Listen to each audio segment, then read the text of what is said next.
Hey guys, Jacob Barnhill with the Barnhill team at eXp Realty here in Columbia, South Carolina. Today, I'm going to make sense of some market numbers all the way back since our last market correction in 07-08. And we're also going to talk about what happened last year. And we're going to talk about what happened last month. And I'm going to make it really short for you guys today and just hit the cliff notes so you guys can see what is happening in Columbia.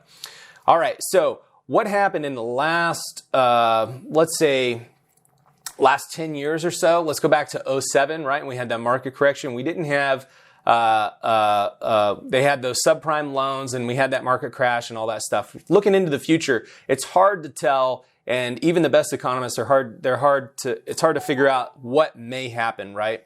So we always just kind of have to be prepared. But I always tell people if you don't have to move right now, there's significant opportunity with low interest rates, with prices as high as we see right now. It's probably the best market, hands down, Columbia has ever seen for sellers. And there's some pretty good opportunities for buyers. But I digress without getting too detailed here. So since 07, we have seen a steady increase of year-over-year price increases in the amount of units that have sold. All right, so this last year, okay, the last 12 months actually, I ran these numbers yesterday, the amount of units that sold right here, 15,220 units sold. That's a record number for Columbia, okay? That's a ton of homes. So you're like, okay, well, isn't it a seller's market or is it a buyer's market, right? We got all these homes that are selling. Isn't it like when there's low supply, right? And when we have a seller's market, well, you're actually correct. People are gobbling this stuff up. And right now, we had those homes sell, little over 15,000. Right now, we have 1,096 homes that are currently active as of yesterday. And that was March 6th, okay? So normally we're sitting around 4,000 homes on the market, all right? And it doesn't really fluctuate. And I've looked at the numbers every year. There's really not a huge difference in the amount of homes that sell first quarter, second quarter, third quarter, fourth quarter. I mean, percentage, low single digit percentage changes of the difference of how many homes sell in the difference each quarter. People a lot of times think that, well, maybe that's because we're waiting on the springtime market inventory to loosen up. There will be some. There will be more in the springtime, but it's really not that different. So 4,000 is our normal number. We're 1,096 right now of active homes. That is insanely low. All right, so when we take the amount of homes that have sold the last 12 months and we've got the current active numbers, we can get what's called an amortization rate, right? Or not an amortization, I'm sorry. It's an absorption rate. Sorry, different real estate term. An absorption rate for the market. And that really tells us, are we in a buyer's market or a seller's market, right?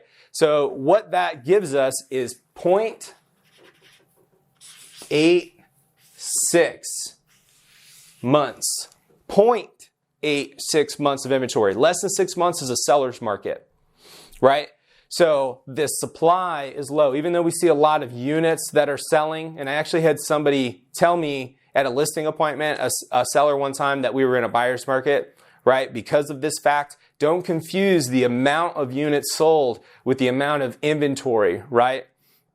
Or our absorption rate. Our absorption rate is what tells us if we're in a seller's or a buyer's market. When there's a huge demand for properties and there's low supply, we can usually sell properties at a higher price, which is why we're seeing 10.5% year-over-year increase over 2019 to 2020. So that means if you sold a $200,000, if your house was worth $200,000 in 2019, you should have been able to sell for another $21,000 on average, right, in 2020. Well, we're expecting to have an even hotter year this year, right, just because of the lower supply that we're seeing. It's a hotter seller's market right now. So with that being said, we can tailor make these plans for you guys, all right? And we have a documented highest and best multiple offer system. Just recently, we got a client 32 offers in a week. We've seen others that are 14 offers in 24 hours. Sometimes agents will shy away from the chaos.